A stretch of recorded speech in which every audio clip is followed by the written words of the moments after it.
Welcome to the deep dive. We've had some great steers from listeners pointing us towards the Bhagavad Gita and the concept of yoga within it. Yes, it's foundational stuff. Really powerful. Absolutely. So our mission for this particular deep dive is to sort of lay the groundwork. We want to understand those initial concepts of yoga, karma, bhakti, jnana as they appear in the Gita. Think of it as building the base camp for a much longer exploration we'll be doing. Exactly. Because the Gita itself, it's huge. A 700-verse Hindu scripture, part of the massive Mahabharata epic. And ancient. We're talking, what, somewhere between the 5th and 2nd centuries BCE. It's got immense historical weight. Definitely. And the setting is just so dramatic, isn't it? Oh, completely. It's this intense conversation happening right on the edge of a battlefield, Kurukshetra. Between Prince Arjuna, who's facing this terrible crisis. Yeah, a warrior prince about to fight his own relatives, his teachers. And Lord Krishna, who's acting as his charioteer, but is also, crucially, his divine guide. It's this incredibly personal moment of doubt and despair for Arjuna. His moral compass is spinning.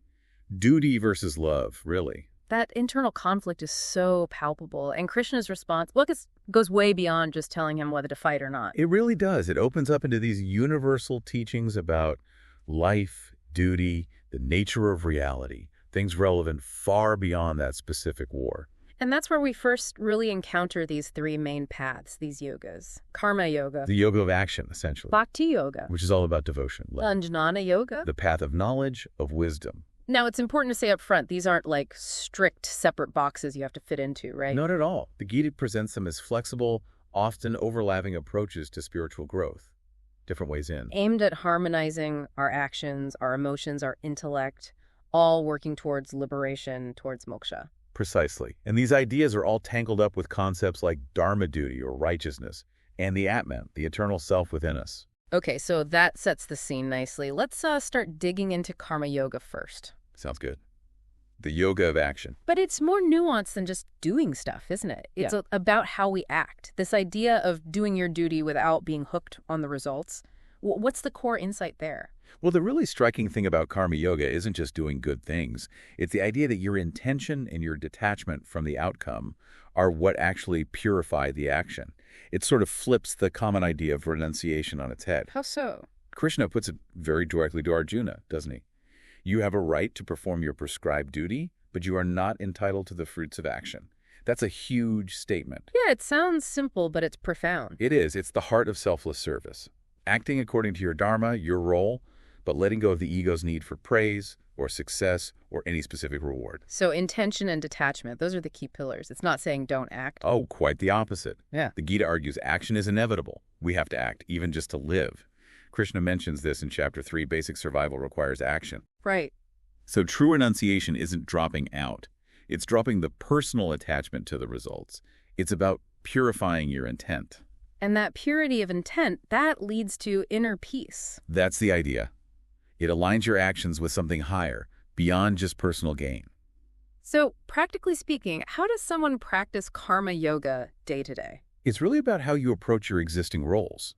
Being a parent, doing your job, being a citizen, doing these things diligently, mindfully, with an attitude of service. Like volunteering or working ethically. Exactly. Or even just small acts of kindness done without expecting anything back. It's performing your duties to the best of your ability, but releasing that constant hunger for what's in it for me. Okay, so it's a mindset shift that applies everywhere. And the philosophy behind it is that our true self, the Atman, isn't affected by the outcomes. Precisely. The self is seen as distinct from the fruits of action. By detaching from those ups and downs, the successes and failures, you start to loosen the grip of karma, that whole cycle of cause and effect. And that detachment opens the door to liberation, to moksha.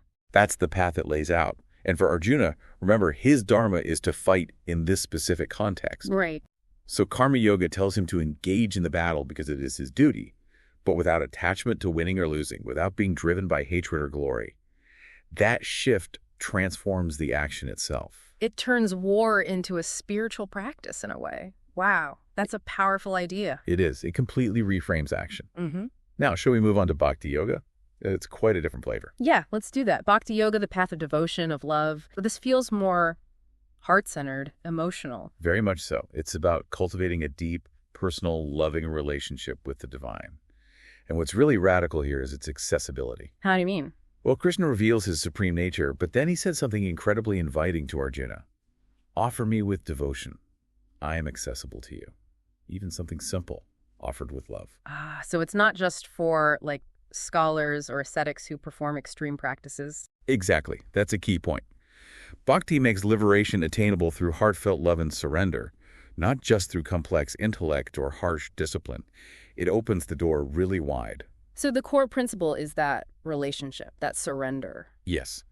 Nurturing that personal connection, often specifically with Krishna, in the Gita's context, it involves what's called sharanagati, complete surrender, trusting in divine grace. And Krishna promises liberation for that pure devotion. He does. In chapter 9, verse 34, there's that promise to those who worship with unwavering devotion. So what do the practices look like? How do people do bhakti yoga? It varies a lot, but common practices include prayer, chanting divine names, like Krishna's names, and ritual worship, known as puja. Okay. But it can also be things like singing devotional songs, kirtan, creating art, writing poetry, anything that expresses that love and fosters that sense of connection and dependence on the divine. It sounds very personal. It is, and the underlying philosophy is that the divine isn't some cold, distant force, but is actually approachable, responsive to love. It validates emotion as a spiritual path. Absolutely. It says that our deepest feelings, our capacity for love, are a legitimate and powerful way to connect with ultimate reality. It kind of bypasses purely intellectual routes sometimes. And for Arjuna, standing there completely overwhelmed, how does bhakti help him? It offers immense solace. Krishna's reassurance, his promise of protection and guidance, it strengthens Arjuna's resolve, not just logically, but emotionally. It's like saying, trust me, rely on me, I am here for you. That devotion becomes a source of strength. That emotional anchor in the middle of chaos. Makes sense. Exactly. Right, so that's bhakti. Shall we tackle the third path, Jnana Yoga? Yes, let's. Jnana yoga, the yoga of wisdom, of knowledge. This sounds more intellectual, analytical. It definitely engages the intellect, yes. Yeah. It's about pursuing knowledge through self-inquiry to realize the fundamental truth of existence, often framed as the unity of the individual self, the Atman, with the ultimate reality, Brahman. Unity. So breaking down that feeling of being separate. Precisely. It directly challenges that perception. Krishna tells Arjuna, the soul is neither born nor does it ever die. It is eternal, immutable. That's a core Jnana teaching. That forces you to see beyond the physical, doesn't it? It does. It urges discrimination, viveka, between the eternal, the real, the soul, and the transient, the temporary, the body, the material world. And why is that discrimination so important? Because, according to this path, our suffering comes from ignorance of vidya, from mistaking the temporary for the real, from identifying with the body and ego instead of the true self. So, through discrimination and attachment viragya, you work to overcome that root ignorance. Okay, so how does one practice Jnana yoga? Is it just reading books? Study is definitely part of it, delving into sacred texts like the Upanishads and the Gita itself. But it's more than just intellectual accumulation. Right, It yeah. involves deep contemplation on these truths.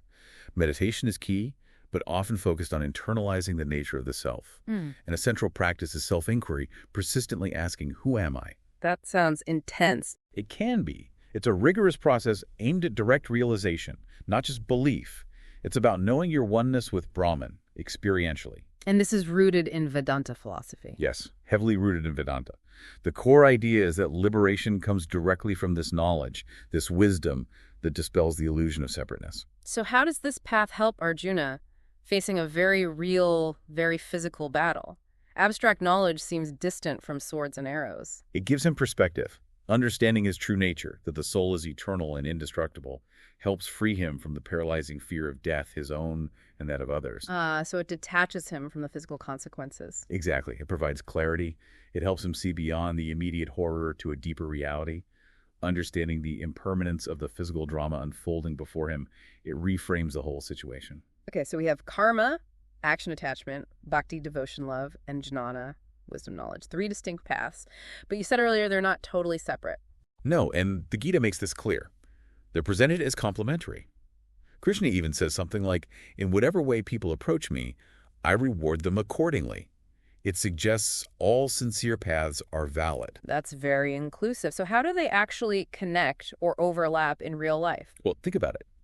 If you perform your actions, karma yoga, as an offering to the divine you love, doesn't that become an act of devotion? Bhakti Yoga. Yeah, I can see that. And if your knowledge, Jnana Yoga, reveals the divine's presence everywhere, wouldn't that naturally deepen your feeling of devotion? Bhakti Yoga. Okay, I can see. Conversely, having that loving connection, Bhakti, can make the sometimes dry or difficult intellectual pursuit of jnana feel more meaningful, more heartfelt. So they feed into each other. Exactly. And perhaps the ideal is performing your duty, karma, guided by wisdom, jnana, and motivated by love, bhakti.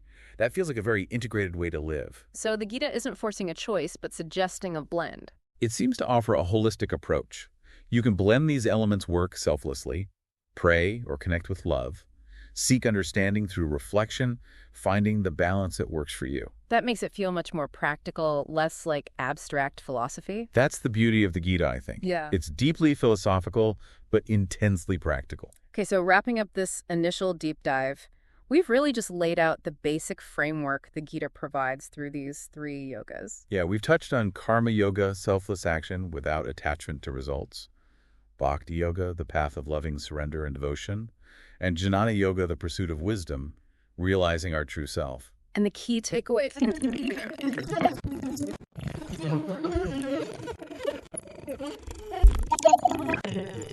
for spiritual growth. Absolutely. It's a holistic vision for navigating life's challenges, for finding meaning and purpose. And this foundation gives us a solid place to start for exploring the Gita's deeper layers in future discussions. There's obviously so much more to unpack. Oh, definitely. We've barely scratched the surface.